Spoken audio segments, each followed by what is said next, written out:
મહુવાના શિવાજી ચોક ખાતે છેલ્લા 45 વર્ષથી ગણેશ ઉત્સવની ઉજવણી થઈ રહી છે। ગણેશ પંડાળમાં વિવિધ ધાર્મિક કાર્યક્રમોના આયોજન પણ થઈ રહ્યા છે।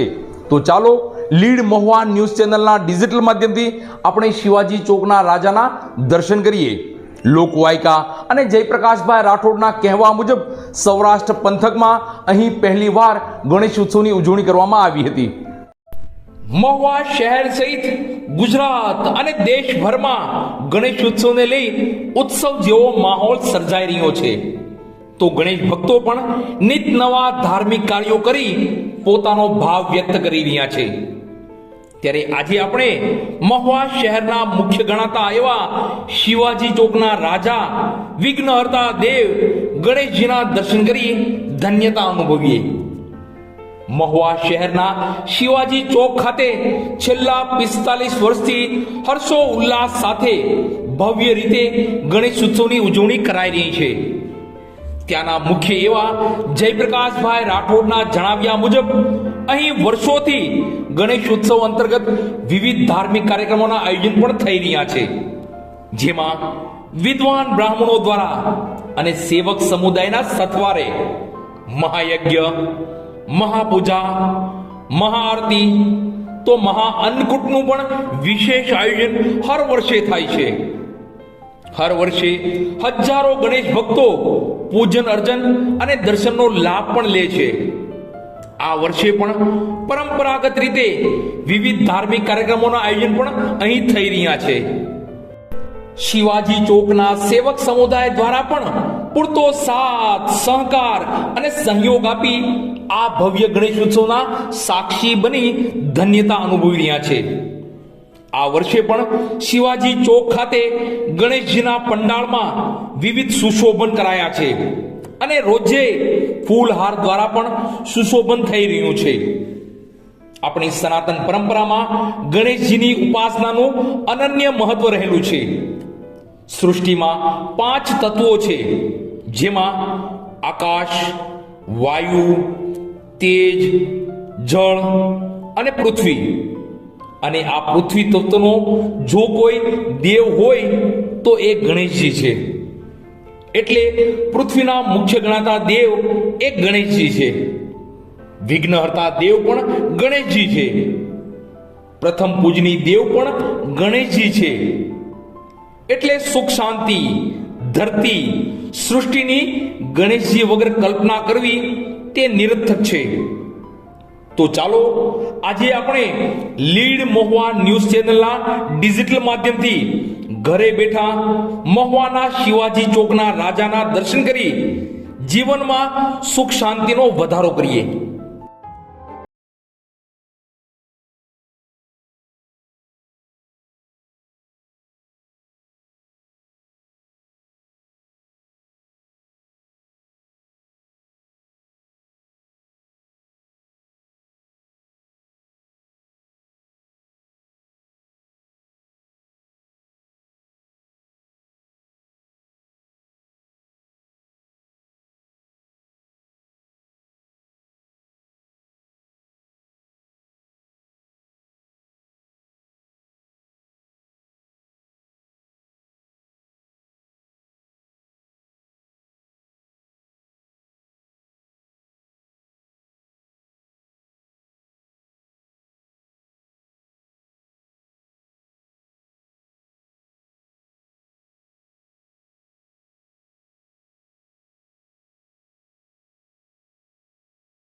છત્રપતિ શિવાજી ચોક ગણેશ ઉત્સવ છેલ્લા 45 વર્ષથી આજે 44 વર્ષ પૂરા થયા અને 45 વર્ષથી ઉજવી રહ્યું છે.